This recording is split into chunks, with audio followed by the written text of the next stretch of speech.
Good morning. Magluluto tayo ng buttered shrimp. Ayan. So, ayan. Pinatunaw natin yung ating butter. Ayan. And then, nilagyan natin yung ating garlic. Ayan. Crushed garlic na yan. So, ayan. Ginisa lang natin siya sa ating butter. Ayan. Magluluto tayo ng buttered shrimp. Ayan.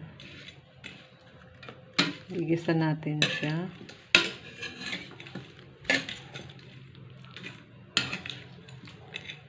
Sibuyas, bawang, and then lalagyan natin mamaya ng ayan, lalagyan natin ng butter.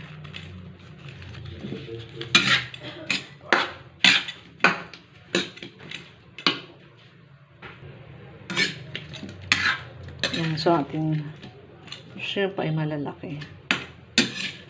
Ayan. Sugpo namin. So, ayan, nilagay na natin yung ating shrimp. Ginisa na. Ayan. So, ayan, nilagyan na natin ang ating nilagyan ng konting tubig. Nilagyan ng konting Sprite. Ayan na, malapit na maluto ang ating buttered shrimp. So, ayan ang ating buttered shrimp.